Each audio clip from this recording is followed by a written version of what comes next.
Paz de Cristo a todos. A segunda parte dessa segunda aula. Agora nós vamos estar entrando no método analítico de verificação ou de estudo, tá? Da palavra do Senhor. O que nós podemos entender sobre método analítico? Método analítico, no caso, a palavra analítico, que também pode sim ter uma palavra similar chamada análise, é ver de modo mais detalhado, onde você vai reunir dados, certo? E a partir dos dados obter informações e das informações considerações finais ou conclusão, tá? Então esse método ele passa a ajudar aquela questão dos textos narrativos, ok? Só para ter ideia, esse método, ele também vai ajudar na questão do trabalho de número 2, tá bom? Vamos lá? Ok. Olha só a brincadeirinha ou ditadinha que a gente fala. É como achar agulha em um palheiro. Fazer umas coisas bem detalhadinhas, sabe? Não chega a esse ponto no estudo bíblico. Porque tudo ninguém sabe. Tá? Ninguém pode chegar e falar, eu sei tudo! Não. Ok? Mas o método analítico, ele vai tratar sobre a verificação, observação de algo que, no nosso caso, é as Escrituras. Tanto é que, no final desta parte, nós vamos falar sobre algumas formas, tá, de se fazer, ou alguns passos a se tomar nesse método analítico, tá bom? Não esqueça, no final da segunda parte dessa segunda aula, nós vamos dar uma dica que não está nos slides, ok? Mas esse método, por ele ser mais detalhado, não quer dizer que ele é melhor ou mais importante que os outros. Ele dá um determinado conhecimento ou entendimento que os outros podem não nos dar. Tá? Mas isso não tira crédito dos outros métodos de estudo, que a gente vai estudar também para frente. Ok? Só que se a gente parar para analisar, todos os métodos se encaixam. Vai ser praticamente uma base do outro. Não tem... Tá vendo como a gente chegou e falou sobre a questão da narrativa? A narrativa pode chegar e pegar um texto histórico igual o livro de Juízes, como também contar alguns acontecimentos nos evangelhos, igual parábolas. Ok? Então a gente vê esta mescla, certo? Junção dessas características, tá? Esse método tem como foco, ou objetivo, ou qual que é o lugar onde eu quero chegar? Na verificação dos pormenores do texto. Na verificação dos pormenores do texto. Você lembra que a gente estava falando sobre Mateus 4, sobre a tentação de Jesus, que vai ali desde o 1 até o 11. Aí ele começa a descrever aquilo lá, aquele acontecimento com Jesus, e ele chega e fala do local, fala que aconteceu um diálogo, ou seja, duas pessoas conversando. Olha só, tá vendo que a gente já está pegando detalhes?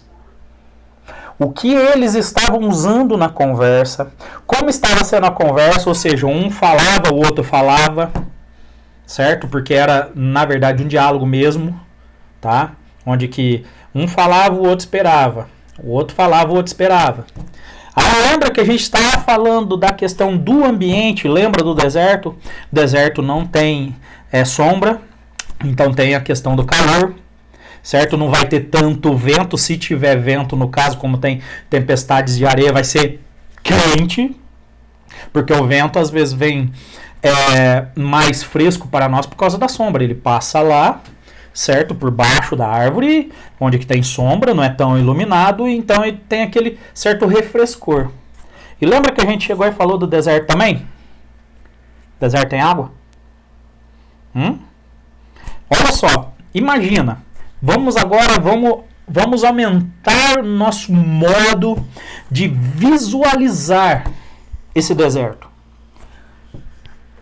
No deserto, pode ser que tenha duas coisas. Muita areia ou muita areia e pedra. Por exemplo, pode ser igual ao deserto do Saara, muita areia. Como pode ser o deserto, se eu não me engano, de Atacama, aqui perto, na América do Sul, que tem muitas pedras. Certo? Então, quando a gente olha, a gente vê essa questão de dois desertos. Aí o que a gente vê? Primeiro, se for um lugar de areia, Jesus ia ter facilidade de andar. Se for um lugar que tem bastante pedras, como que ele ia conseguir se movimentar? Tanto é que o texto nos fala que onde que ele estava não era areia. Mas como assim? Simples. O que o inimigo falou para ele transformar em pão? Tá vendo como é que funciona o método analítico? A gente passa a entender, passa a buscar mais coisas do texto, tá? Tendo isso em mente, quando se escuta ou se estuda, perdão, as santas letras, toda palavra dentro do texto, ela tá ali não é por acaso não, tá? Ela tá ali não é por acaso, tá bom? Só para ter ideia, vamos verificar um texto aqui à parte, que é Salmos de número 37, se eu não me engano, 5. Se eu não me engano, deixa o My Bible carregar. Ah, não, é o 4. O 4 que vai estar falando assim, olha só, presta atenção. Deleite-se no Senhor, e Ele atenderá aos desejos do seu coração. Deleita-te no Senhor, e Ele atenderá aos desejos do seu coração. Vamos esquecer. Vamos só pegar essa partinha primeiro aí. Deleitar-se. Sabe o que a gente olhando? Por isso que nós temos aquele vídeo da ferramenta de dicionários, tá? De dicionários não, de dicionário. Ok? Porque ela ajuda e bastante. Porque sem a gente fazer uma determinada análise em si, da estrutura da palavra até, nós vamos chegar e falar que o salmista, quando está falando isso, ele está falando descansa no Senhor. Deleitar lembra deitar. Só que, olha só, deitar. Ali é deleitar. Não é a mesma palavra. Deitar, sinônimo, certo? De descansar. E deleitar, o que seria? Vamos fazer análise do texto, ou método analítico? Quando o povo de Israel estava chegando, ou tinha a questão da promessa de chegar na Terra Prometida, o que Deus, o Senhor, chegou e falou para eles? Que a terra manava leite e mel. Olha ali o meio dessa palavra, leite. Deus não estava falando que vai sair leite da terra, muito menos mel, não é isso. Estava chegando e falando que ali onde que eles iam estar, em Canaã, ia ser um lugar de satisfação e de algo gostoso. Ou seja, satisfação leite porque leite é algo, vamos dizer assim, básico. Lembra da criança quando amamenta? Beleza? E o saboroso, ou no caso, aquele negócio vai ser gostoso, não simplesmente só satisfazer, alimentar, é o mel. Então, quando nós olhamos essa palavrinha, deleite-te no Senhor, sabe o que traz pra gente? Se satisfaça, esteja contente, se esteja assim, servido no Senhor. Entendeu? Tanto é que, olha só, o que a gente pode fazer? Tem um textinho que eu não lembro de cabeça, por isso que eu falei que ninguém sabe tudo, tá? Fala assim, buscar primeiro o reino de Deus. Olha só o pedacinho desse versículo, como muitos falam, pedaço A. Deleita-te no Senhor. É a mesma, assim, atitude. Chegar até o Senhor em modo de satisfazer-se dele. Aí depois, lembra desse versículo lá do Novo Testamento? E as demais coisas vos serão acrescentadas. Lembra? Olha só a segunda parte. E ele atenderá os desejos do seu coração. Tá vendo o que o método analítico pode nos trazer de percepção das Escrituras? Por isso que a primeira aula é muito importante entender a Bíblia como um todo. Tá certo que foi uma simples introdução, uma coisa rápida, mas tá vendo como é que ela nos ajuda? Eu peguei um assunto que estava lá atrás no Antigo Testamento, peguei ela ali em Salmos e ainda trouxe para o Novo Testamento. Tá? Por esse motivo, é que se tem que estudar as palavras do texto, tá? Não é ficar assim, bitolado, eu tenho que saber o significado da palavra. Não é isso, tá? Você se dedica a saber naquele trecho, certo? Que nós delimitamos para passar adiante em forma de ensinamento, pregação,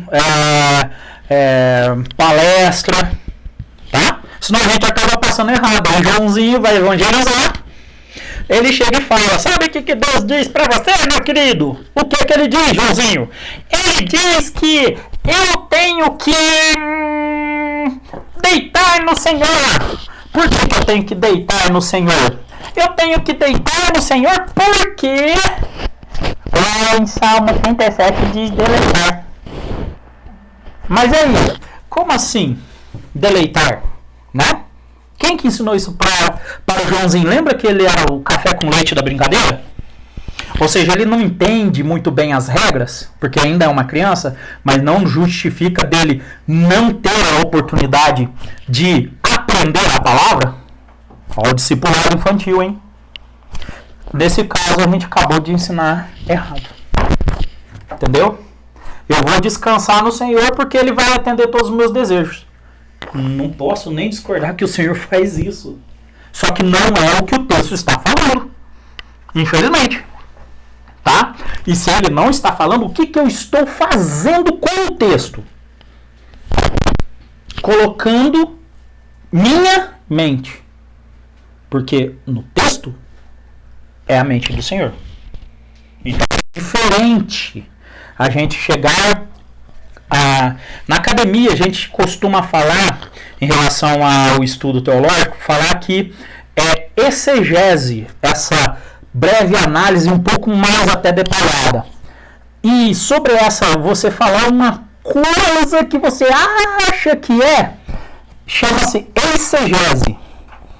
Ou seja, você induz o texto a te dizer alguma coisa. Não é o texto que te induz a dizer algo. Tá? E aí acaba sendo não indução, acaba sendo dedução.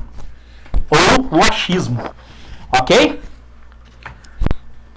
Este método, ele busca ainda, olha só, classificar dados. Classificar dados. Para se extrair as informações que podem ser geradas desses dados. Se não tem dado, não tem informação. Porque a informação, ela é tirada dos dados. Não é os dados que é tirado da informação. Porque eu posso chegar e falar para você. Pão. Pão. Aí você deve estar pensando, mas peraí, pão de padaria, pão de forma, pão de leite, sei lá, pão da vovó, da mamãe. Eu não disse nada disso, eu disse pão. Só que aí se eu não chego e nesse dado eu pego algo para o identificar, você nunca ia saber que eu como pão integral por causa da minha saúde. Então, se eu chegar e só falar essa questão do pão, você não vai entender. E aí você vai começar a chutar. Chuta. Aí chuta até acertar, mas antes disso você erra. Chama tentativa e erro. Certo? Só que, e se eu chegar e falar para você que é pão integral, o que você vai colocar? Opa, peraí. Ele deve ter algum problema na saúde, ó, já tô pegando informação, ó, do dado, ó. Ele deve ter algum problema da saúde, ou ele quer emagrecer, ou sei lá, ele gosta do pão integral. Tá vendo? Do pão integral a gente pegou 3 informações. Tô vendo a saúde, que o emagrecer se torna igual, né, vamos se dizer, ou eu gosto do pão integral, que não é isso. Tá? Quando se faz uma análise, chega-se a uma teoria ou hipótese, que foi o que a gente falou. Pão. Teoria é o pensar em relação ao pão. Aí a gente fala pão de padaria, pão francês, pão de forma, rosca é um pão, é um tipo de pão. E aí? Certo? Só que nessa teoria ou hipótese, ela primeiro tem que partir de alguma coisa, ou seja, de um dado, de uma determinada característica, determinada coisinha que você pega. Aí entra aquela questão, lembra que a gente falou do deserto? Sobre Jesus? Aí a gente vê, deserto. E aí o que a gente associa? Deserto pode ser areia ou pedra. Eu não tenho certeza porque ainda só deserto não me ajuda. Não me ajuda. Só que você lembra que o que o inimigo falou para Jesus transformar? Lembra?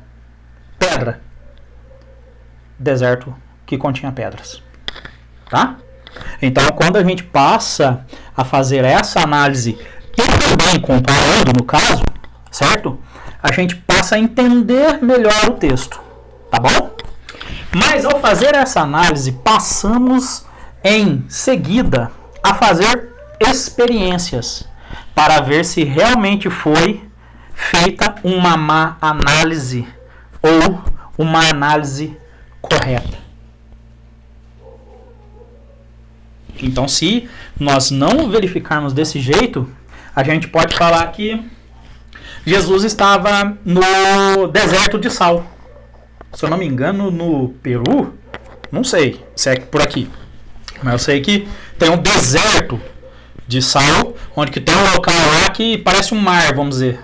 Sabe? Começa e vai lá longe. Outro tipo, deserto também. E aí?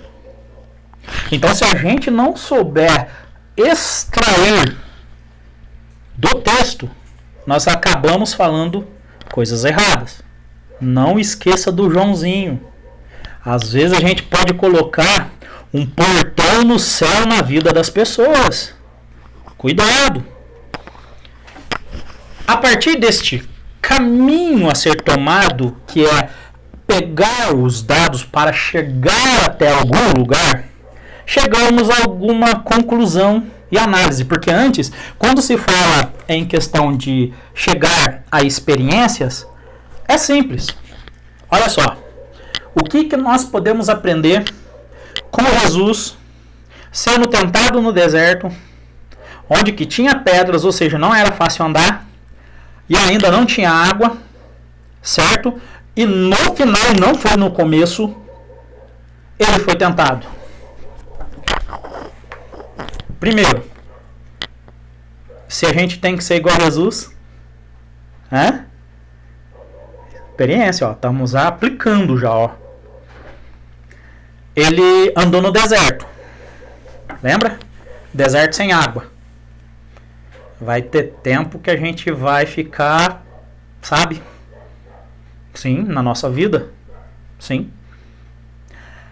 Lembra que a gente falou que nesse deserto aí, Jesus ele foi tentado no final? Às vezes tem coisas que acontecem conosco que podem mostrar o final. Só que Jesus não mostra outra coisa. Foi o final?